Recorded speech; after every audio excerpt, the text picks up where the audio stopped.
Holy shit. It's like if Oda was like, yo, I kept you guys on Dressrosa too long, so I think it's about time that I just keep dropping bombshells about the overall plot development. Like, ooh, getting talks of Raftel, poneglyphs that point to it, like, oh my gosh. Like, honestly, this is the stuff where it starts to feel like One Piece is really in motion. The story is really moving, and not just the shit that's happening in this little arc, the entirety of it, because Raftel, the One Piece, when you start getting into that territory, is like, big shit is happening. So one of the things we found out in this chapter is that there's 4 tablets, 4 poneglyphs that point towards Raftel. You need all 4 of them. And then we hear of the locations and stuff like that. Now, okay, if 2 of them are with the Yonko already, that's whoa. And it's really interesting how the Straw Hats have such a big fucking dilemma. It's like they have this shit going on with Sanji and Big Mom, but then at the same time they have this shit going on with Kaido and how he took over Wano and all this shit. It's like they are in such a fucking heap of mess. They have enemies with the biggest fucking most baddest motherfuckers out there. It's like 2 of the Yonkos, and then fucking Blackbeard, of course, is like, and I mean, granted, some people might say it's a little cheap that, oh, you don't need the tablets, you could just get one of these flyers that is like a copy of it and shit like that. But being realistic, do you want the Straw Hats to be lugging around these fucking probably 1,000-pound stones? Where would they even put that shit? Like, it's not like they have a home base where they leave shit. All they have is the fucking Sunny. And I wonder why. It must be like one nightmare if you think about it. The fact that only Roger and his crew, aside from them, nobody's been to Raftel in hundreds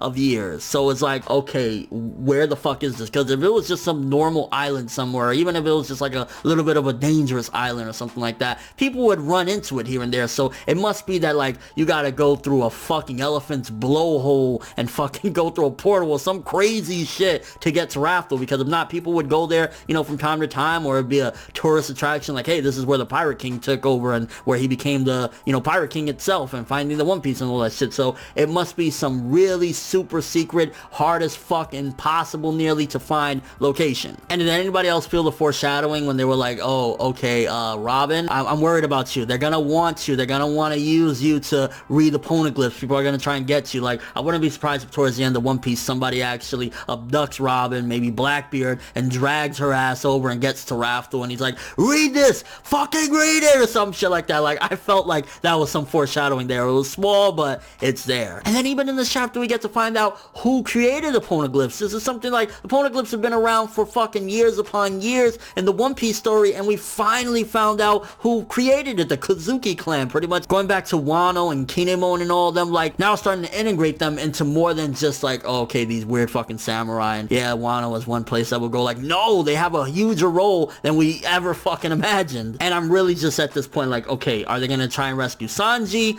or are they gonna go to Wano and try to fix the situation? It's like, you either get the fucking big fat nasty bitch that's eating fucking sweets and shit and gonna fucking eat you alive, or you have the monstrosity of Kaido. And honestly, this is a whole different discussion in and of itself, but I still question myself, like, are the Straw Hats really ready for either of them? Especially Kaido. Like, I think maybe, and this is not me underestimating, maybe with everything that they have, they'd be able to take out Big Mom and her crew. I don't know about Kaido. Like, Kaido, that immortal shit, jumping down from the heavens and crashing down and not dying and everything. Like, how the fuck do you stop something like that? Like, Luffy, even Gear 4th, I don't see him even being nothing compared to Kaido. So it really makes me like, it feels like a hopeless situation in a weird way. It feels like back in the past when Luffy went up against the admirals and tried by himself, and you know he's completely outranked. That's how I feel about the Straw Hats right now, going up against Kaido and his crew, if they were to. And at this point, there's no question regarding Kaido's character. We know he's kind of like a weird, depressed motherfucker trying to kill himself, but as far as like him being good or bad, if he was, you know, taking part in the execution of these motherfuckers and killing Momonosuke's father, yeah, he's a fucking piece of shit. Unless there's some weird circumstances as to why he did it and he wasn't really responsible, so you never know. But with the nasty motherfuckers that he be hanging around with,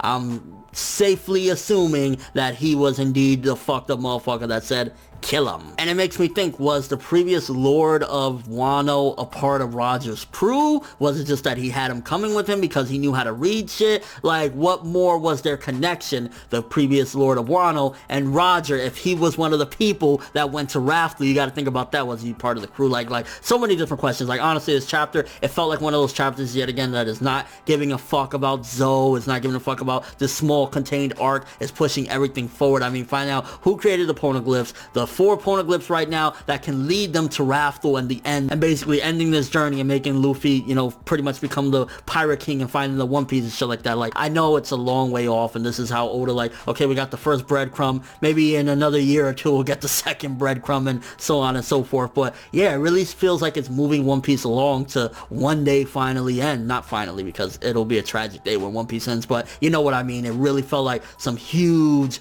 plot progression with this chapter, and a very good one. Huge shit happening finally, finding out big things that the One Piece story has been teasing for years. But let me know what you guys think about this. First of all, who do you think they'll go after first? Are they going to go to Wano? Are they going to go rescue Sanji? And honestly, do you think Luffy and the crew can really tango with Kaido? I can't believe it right now. I wouldn't be able to believe that Luffy, even Gear 4th, with everything he has, could take out Kaido. And do you think that that was foreshadowing of Robin possibly being abducted when Nekomamushi said that? Like, do you think towards the end of the series somebody's gonna grab her and say, read these motherfuckers and shit? And your overall thoughts of the chapter? Just One Piece continuing to unravel big things that we've been dying to know. And it's like, yeah, One Piece will end one day, is the feeling that these chapters give. But thanks for watching. If you enjoyed anything about this video, make sure to drop me a like. I'd greatly appreciate it. And if you want more from me, make sure to subscribe, follow me on Twitter, Instagram, and stalk my Facebook if you want more from me when the video ends. I'm ForneverWorld, and as always, people, have an awesome day.